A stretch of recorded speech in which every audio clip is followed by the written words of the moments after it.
Have you ever considered the inherent contradiction at the heart of the world's most valuable corporation? A company that stands as the global standard for American technological innovation, yet its structure forces us to completely reevaluate modern supply chain security and geopolitical leverage. It really is the ultimate paradox of the Yeah. 21st century, isn't it? Yeah. We're talking about Nvidia, a $5 trillion behemoth. I mean, by every measure, it's the engine of the global AI industry. Right, powering everything, Google, Microsoft data centers, even advanced military research. Exactly.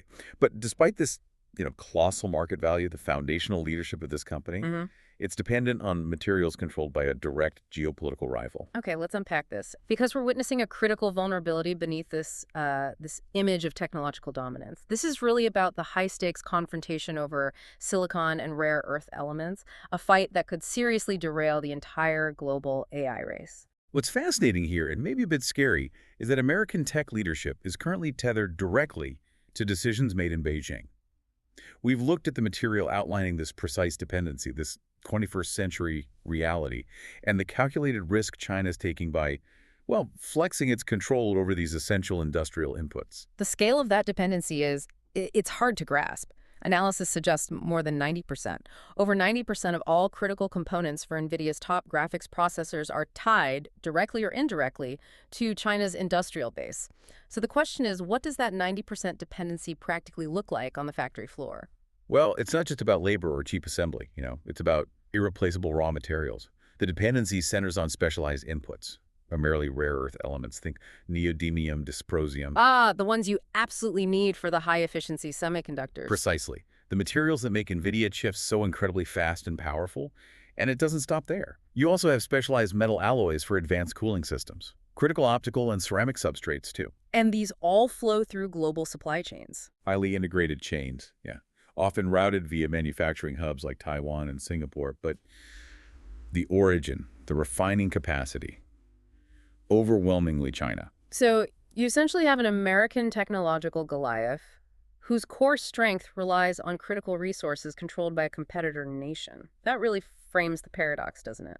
It does. And this vulnerability has been thrust right into the spotlight because of recent U.S. trade restrictions. Right, the export controls. Exactly. The immediate crisis kicked off after the United States banned shipments of NVIDIA's latest, most powerful AI processors. All right. We're talking the H200 and B100 series, the ones used for training the biggest AI models. Washington's fear being military or intelligence applications in China, of course. That's the stated concern, yes. Yeah. That these cutting-edge chips could be adapted easily. And here's where the strategic response really heats up. Beijing didn't wait long, did they? They issued what sounds like a thinly veiled ultimatum. Oh, absolutely. Lift the export restrictions or face immediate retaliatory measures. It was quite direct. And the weapon they're wielding, it's pretty potent. Highly strategic. China controls, about 70% of global rare earth mining?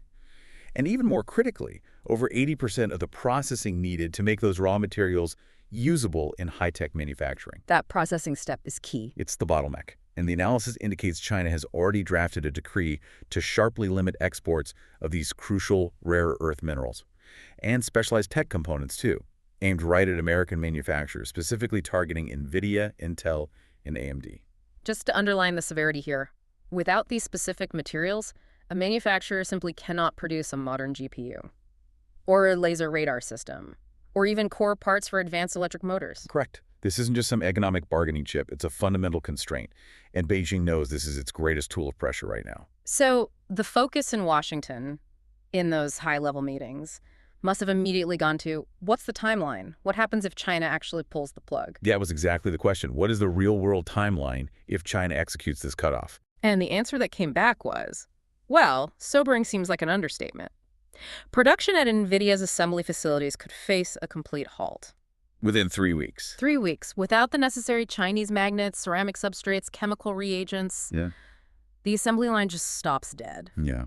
3 weeks. The implications of that clock ticking down, Yeah. they really can't be overstated. This scenario represents a potential collapse of the foundational supply line for the entire U.S.-led AI sector. And crucially, there are no quick fixes, right? No ready substitutes. None. Neither Australian mines nor existing American refining capacity can make up that shortfall quickly enough. Not even close. The ripple effect would be immediate, systemic, Cloud services can't expand. New AI models stop training. Defense-related simulation systems, they can shut down. So, despite all the public talk about securing technological independence, decoupling supply chains, the political reality seems to be pushing towards compromise. It appears so. The report suggests the U.S. administration is preparing for some level of compromise to avoid this kind of sector-wide economic disaster. What does that compromise look like? Well, the proposed solution is reportedly a kind of regulatory gray area. Tricky stuff. It might involve allowing Nvidia to resume limited shipments of its newest chips to China, Hmm. but indirectly, likely funneled through third countries, maybe Singapore or the UAE, And how would that be framed officially? officially, probably as scientific cooperation or for designated non-military purposes. Plausible deniability, perhaps? And in exchange for this limited access to the cutting-edge chips, China guarantees the flow of rare earths continues. That seems to be the trade-off. Continuous supply of the essential elements needed for global production. Yeah. It's an arrangement that some experts are already calling, the greatest technological blackmail in history. Because it forces a leading global power to basically negotiate for access to its own production materials. Exactly. That's the core of it. The paradox is laid bare. The world's most technologically advanced company relying on regulatory workarounds and political concessions just to keep its supply chain for vital components running.